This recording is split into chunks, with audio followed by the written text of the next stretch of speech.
Hello guys, நீங்கள் பார்த்துறது anime class Tamil. இந்த வீடியோவில் நம்ம என்ன பார்க்க போறோம்னா ஆர்டிஃபேக்ட் டிவோரிங் பிளேயர் அப்படிங்கிற மானோட 12வது எபிசோடோட எக்ஸ்பிளனேஷன் தான் பார்க்க போகிறோம். இதுக்கு முன்னாடி போட்ட 11 சாப்டரோட எக்ஸ்பிளனேஷன் பார்க்காதீங்க, பார்த்துட்டு வந்துருங்க. அப்போ தான் இந்த சாப்டரோட எக்ஸ்பிளனேஷன் புரியும். சரி வாங்க வீடியோக்குள்ளே போகலாம். போன எபிசோடோட லாஸ்ட்டில் என்ன நடந்திருக்குன்னா, நம்ம ஹீரோ அந்த உல்ஃப் லாட கொண்டதுக்கு ப்ளூ மூன் ஸ்டோன் அப்படிங்கிற பிளாட்டினம் டயர் ஆர்டிஃபேக்ட் ட்ராப் ஆயிருக்கும். நம்ம ஹீரோவும் அடிச்சிச்சு பாரு ஜாக்பாட்டு, இந்த ஒரு ஸ்டோனை வித்தனா போதும், நான் சியோல புதுசா வீடே வாங்கிடலாம் அப்படின்ட்டு இருந்திருப்பான். அப்புறம் அங்க இருக்க நிறைய பேரு என்னது இவன் இந்த டஞ்சனை சோலோவா கிளியர் பண்ணானா அப்படின்னு ஷாக் ஆயிட்டு ஒரு 3 பேரு நம்ம ஹீரோவை அவங்களோட கில்லுல சேர்த்திக்கலான்னு பார்த்திருப்பாங்க. அப்ப நம்ம மிசோகிம் வந்து சியோன்ஜூ ஷின் இவன் ஏற்கனவே எங்க கில்லுல ஜாயின் பண்றான்னு சொல்லிட்டான் அப்படின்னு நம்ம ஹீரோ கார்ல கூட்டிட்டு போய் நீ என் கில்லுல கண்டிப்பா ஜாயின் பண்ணணும் அப்படின்னு இருப்பா.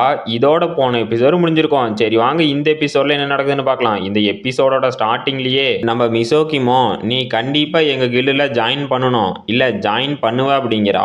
நம்ம ஹீரோவும் ஷாக் ஆயிட்டு என்னம்மா இவ்வளவு கான்பிடென்ட்டா சொல்ற, நான் ஜாயின் பண்ணலன்னா என்ன பண்ணுவ அப்படின்னு கேக்குறான். அப்ப மிசோகிமோ சிரிச்சுக்கிட்டே அந்த எடின் கில்டு அது சாதாரண கில்டு இல்ல, ஒரு பிளேயரோட சொர்க்கம். இந்த கில்டுல யாருமே நான் ஜாயின் பண்ண மாட்டேன் அப்படின்னு சொல்றதுக்கு வாய்ப்பே இல்ல, அதனாலதான் இவ்வளவு கான்பிடென்ட்டா சொல்றேன் அப்படிங்கிறா. நம்ம ஹீரோவும் நான் உண்மையை சொல்லணும்னா என்னோட ப்ரீவியஸ் லைஃப்ல இருந்த கில்டு நார்மலான கில்டு தான், ஆனா அந்த பார்ட்டியில நான் இருக்கும் போதே எனக்கு ரொம்பவே செக்யூராகவும் கான்ஃபிடென்ட்டாகவும் இருந்துச்சு. அது என்னதான் சின்ன கில்டா இருந்தாலும் அந்த கில்டில் இருக்க எல்லா பிளேயர்ஸுமே ரொம்பவே திறமசாலிங்க.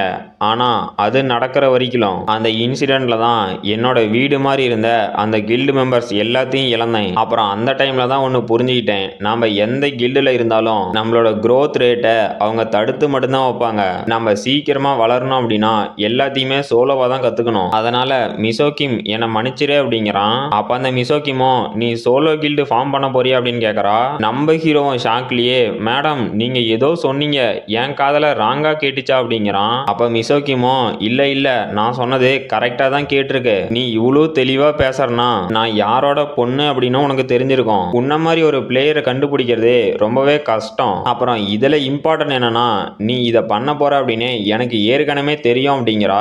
நம்ம ஹீரோவும் ஷாக் ஆயிட்டு என்னது தெரியுமா, நான் சோலோ கில்டு ஃபார்ம் பண்ண போறேன்னு தெரிஞ்சுக்கிட்டு அதை என் வாயில இருந்து கேட்டு கன்ஃபார்ம் பண்ணோம் அப்படிங்கிறதுக்காக தான் என் மேல இன்ட்ரெஸ்ட் இருக்க மாதிரியே பேசினாலா. இவ கூட ஒரு கனெக்ஷனை ஏற்படுத்திட்டா நமக்கு நிறைய பெனிஃபிட் இருக்கு. அப்புறம் இந்த மாதிரி ஒரு மூலக்கார பொண்ணை நான் இது வரைக்கும் பார்த்ததே இல்லடா அப்படின்னு ஷாக் ஆகுறான். அப்புறமேட்டுக்கு ஜாம்சில் ஸ்டேஷனுக்கு பக்கத்துல இருக்க பிளாக் சி பிளேயர் டவுனை காட்டுறாங்க. அப்போ ஒரு லேடியும் சார் இந்த வீட்டுக்கு நீங்க $7,50,000 டெபாசிட் பண்ணணும், அப்புறம் மாசம் மாசம் $3,800 ரெண்ட் கட்டணும் அப்படிங்கிறாங்க. நம்ம ஹீரோவும் என்ன மேம் இவ்வளவு பெரிய அமௌண்ட்டை சாதாரணமா சொல்றீங்க, சரி அது இருந்துட்டு போதே இந்த பிளேஸை பத்தி ஏதாவது சொல்லுங்க அப்படிங்கிறான். அப்போ அந்த லேடியும் சார் இந்த இடத்துல ஒரு வீடு கிடைக்கிறதுக்கு நீங்க கொடுத்து வச்சிருக்கணும், ஏன்னா நார்மலா இந்த இடத்துல ஒரு வீடு கூட அவைலபிளா இருக்காது. சரி உங்க அதிர்ஷ்டம், இன்னைக்கு நாள் நல்லா அமையட்டும், ஏதாவது ப்ராப்ளம் இருந்தா என்ன கூப்பிடுங்க அப்படின்ட்டு போறாங்க. நம்ம ஹீரோவும் தேங்க்யூ மேம் அப்படின்ட்டு நான் இவ்வளவு சீக்கிரமா இந்த வீட்டுக்கு வருவேன்னு நினைச்சு கூட பார்க்கல. அப்புறம் இந்த வீடு காலியா இருந்தது, இதை இன்னுமே என்னால் நம்ப முடியல. சரி இதுக்கெல்லாம் காடஸோட லக்கும் காரணமா இருக்கும், அது கூடவே இந்த வியூவும் நல்லாவே இருக்கு அப்படின்ட்டு இதெல்லாம் நடந்து ரொம்ப நாள் ஆன மாதிரி இருக்கு. ஆனா இப்பதான் நான் பாஸ்ட்டுக்கு வந்து அந்த கன்ஃபியூஷன்ல இருந்து வெளியவே வந்திருக்கேன். அப்புறம் கடைசி 5 நாள்ல என் வாழ்க்கையிலேயே மறக்க முடியாத நிறைய சுச்சுவேஷன் வந்துருச்சு. சரி நான் எதுக்கு ப்ரீவியஸ் லைஃபுக்கு வந்தேன் அப்படின்னு எந்த ஒரு க்ளூவும் கிடையாது, அதனால நான் முன்னேறி போய்கிட்டே இருக்கணும். பட் இருந்தாலும் இந்த சேஞ்சஸ் எல்லாமே ரொம்பவே நல்லா இருக்கு. நான் இந்த சென்சேஷனை மறந்து கூட போயிட்டேன், ஆனா இப்போ என்னோட அட்ரிலின் பம்ப் ஆகிறது என்னால நல்லாவே ஃபீல் பண்ண முடியுது. நான் என்னோட கையை தூக்காம கூட நான் எங்க இருக்கேன் அப்படிங்கறத ஃபீல் பண்ண முடியுது. அவனே இனிமே இங்க நான் தான். கொஞ்ச நாளா எல்லாருமே நான் பண்றது தான் பின்னாடி இருந்து பார்த்துட்டு இருக்காங்க, இல்ல நான் நிறைய பேத்துக்கு முன்னாடி இருந்து சண்டை போறேன்னு கூட சொல்லலாம். இந்த டைம் இந்த லைஃப் டோட்டலா டிஃபரெண்டா இருக்கு.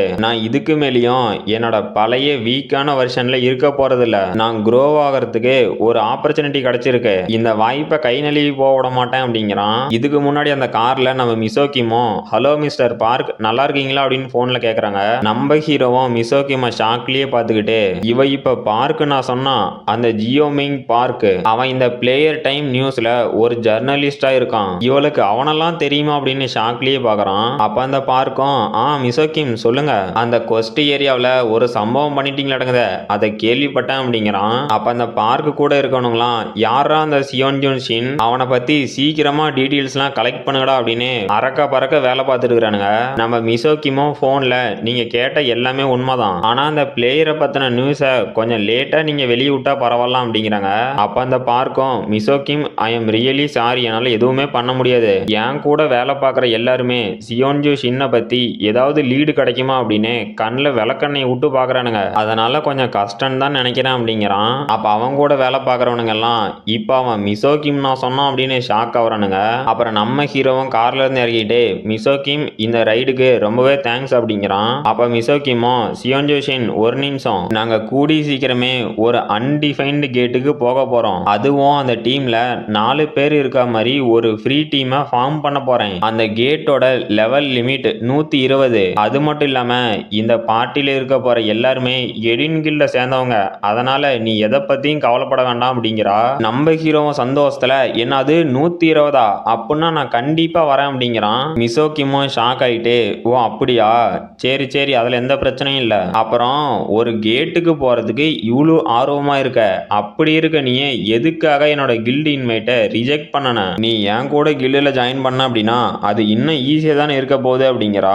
நம்ம ஹீரோவும், ஆமா நீ கொஞ்சம் கேட்டுன்னு சொன்னதும் எக்ஸைட் ஆயிட்டேன், இதுக்கும் நான் கில்டுல சேர்றதுக்கும் எந்த சம்பந்தமும் இல்லை அப்படின்ட்டு. இந்த டஞ்சன் அப்படிங்கிறது ஒரு ஃபிக்ஸட் லொகேஷன், நாம ஒரு இடத்துல உள்ள போனோம் அப்படின்னா இன்னொரு இடத்துல இருந்து வெளியே வர முடியும், இந்த டஞ்சனை கிளியர் பண்றதுக்கும் ஒரு செட் ஆஃப் ரூல்ஸ் இருக்கு, நம்ம ஃபர்ஸ்ட் பேஸ் லேயரை கிளியர் பண்ணிட்டு அப்புறம் மினி பாஸ், அப்புறமேட்டு தான் ஃபைனல் பாஸை கொல்ல முடியும், இந்த ரூல்ஸ்ல நம்மளால எதையுமே மாத்த முடியாது, இல்ல நம்மளால டைரக்டா ஃபைனல் பாஸோட சேம்பருக்கும் போக முடியாது. ஆனா இந்த கேட்ஸ் அப்படிங்கிறது ஒரு டைனமிக் லொகேஷன், அது எதனாலனா நாம இந்த டஞ்சனுக்குள்ள ரைடு போயிட்டோம் அப்படின்னா இதோட என்ட்ரன்ஸும் எக்ஸிட்டும் சேஞ்ச் ஆகும், ஒரு சில டைம் இந்த ரைடு நடந்துட்டு இருக்கும் போதே இந்த டஞ்சன்ல இருந்து வெளியே வரதுக்கான எக்ஸிட் அப்பியர் ஆகும், ஸோ அதனால நாம எவ்வளவு ரிஸ்க் எடுக்கிறோமோ அதுக்கு ஏத்த அளவு ரிவார்டும் கிடைக்கும், நாம இந்த அன்டிஃபைன்டு கேட்டை ஃபர்ஸ்ட் கிளியர் பண்ணோம் அப்படின்னா அதுக்கான கேரண்டியட் ரிவார்டு சிஸ்டமும் இருக்கு, அந்த ரிவார்டும் கண்டிப்பா ஒரு ஹை லெவல் ஆர்டிஃபேக்டா தான் இருக்கும், இதுக்கு முன்னாடி கூட மிசோகிம் அந்த ஸ்டன் எஃபெக்டை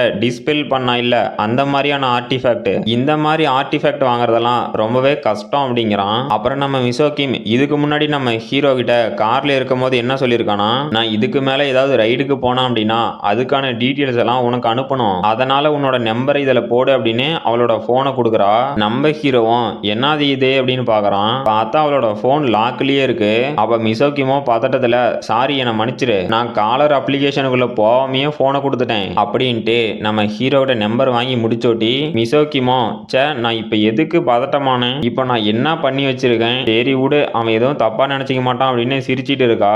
நம்ம ஹீரோவும் மிசோகிமே பார்த்துக்கிட்டு, இவளுக்கும் கண்டிப்பா ஒரு பேக் ஸ்டோரி இருக்கும், இருந்தாலும் இவன் என்ன மாதிரியான பிளேயர் அப்படின்னு என்னால புரிஞ்சிக்கவே முடியல அப்படின்ட்டு, எனக்கு கூட ஒரு பேக் ஸ்டோரி இருக்கு, ஆனா அதை யாருக்கிட்டையும் சொல்ல முடியாது, நான் மட்டும் டைம் டிராவல் பண்ணி என்னோட பாஸ்டுக்கு வந்திருக்கேன் அப்படின்னு யாருக்காவது தெரிஞ்சுனா நிலைமை கைமீறி போயிடும், ஆனா அந்த லேட் ப்ளூமிங் சோலார் அவன் எதுக்காக இதெல்லாம் பண்ணணும், நான் என்னதான் அவன் கூட கொஞ்சம் வருஷம் பழகி இருந்தாலும் அவனை பத்தியும் தெரியாத ஒரு சில சீக்ரெட் இருக்கு, இப்ப என்னோட ஆசைலாம் என்னன்னா மறுபடியும் அவனை மீட் பண்ண முடிஞ்சா நல்லா இருக்கும் அப்படிங்கிறான். அப்புறம் எடின் கில்டோட விஐபி ரூமை காட்டுறாங்க, மிசோகிமோ இன்னொருத்தன உட்காந்துட்டு இருக்காங்க. அப்ப அங்கே இருக்கவனும் மிசோகிமோ கிட்ட, நான் என்ன நினைச்சேன்னா நம்ம காஃபி குடிச்சிட்டு கொஞ்ச நேரம் பேசலாம்னு நினைச்சேன், ஆனா நீ யாருக்கிட்டயோ சேட் பண்ணிக்கிட்டு உன்னோட போனையே பார்த்துட்டு இருக்க, யாருக்காவது வெயிட் பண்றியா அப்படின்னு கேட்கறான். அப்ப மிசோகிமோ, ஆமா சியோன்ஜூ ஷின் அவங்களோட தான் நான் சேட் பண்ணிக்கிட்டு இருந்தேன், நான் அவன் கூட சேர்ந்து ஒரு கேட்டை ரைட் பண்ணலாம் அப்படின்னு பிளான் போட்டிருக்கேன், அப்புறம் என்னன்னே தெரியல அவன் நினைப்பாவே இருக்குது அப்படிங்கிறா. அப்ப அவனும், ஓ அவன் தான் அந்த ஸ்டன் ஸ்கில் அதிகமான டியூரேஷன் வச்சிருக்கவன், அப்புறம் மிசோகிமே அவனை இவ்வளவு நம்புறா அப்படின்னா அவனை பத்தி நான் எந்த கவலையும் பட வேண்டாம் மாட்டேங்குதே அப்படிங்கிறான். அப்ப மிசோகிமோ, நீங்க வெயிட் பண்ணி அவனை நேர்ல பார்த்தா தான் நல்லா இருக்கும், அவன் கண்டிப்பா உங்களையும் இம்ப்ரெஸ் பண்ணுவான், அவனோட ஸ்வாட்ஸ்மேன்ஷிப் அது உங்க அளவுக்கு இல்ல இல்ல உங்களோட நல்லாவே இருக்கு அப்படிங்கிறா. அப்ப அவனும் சிரிச்சுக்கிட்டே, ஓ அப்படியா, அவன் சீக்கிரமா வரட்டும், அந்த லிட்டில் உன்னோட பவரை நான் தெரிஞ்சுக்கிட்டே ஆகணும், அவன் என்னோட நல்ல பிளேயரா கூட இருக்கலாம், ஆனா என்னோட லெவலுக்கு இருப்பானா அப்படின்னு யோசிக்கிறான். இவன் இந்த எடின் கில்லில் இருக்க எஸ் ரேங்க் பிளேயர், இவனோட பேரு ஜின் ஹோ ஜோ, பையன் லெவல் 700ல இருக்கான், நம்ம ஹீரோ பாஸ் லைஃப்ல 55 வயசு ஆகி 650 லெவல் தான் ரீச் பண்ணியிருப்பான், இவனும் 700 லெவல்ல இருக்கான். தான். இனிமே வர எபிசோட்லாம் எப்படி இருக்க போதோ தெரியல. சரி ஓகே, இதோட இந்த சாப்டர் முடிஞ்சு போச்சு. இந்த வீடியோ பிடிச்சிருந்துச்சுன்னா மறக்காம லைக் பண்ணுங்க, ஷேர் பண்ணுங்க, சப்ஸ்கிரைப் பண்ணுங்க. நாம அடுத்த வீடியோல பார்க்கலாம்.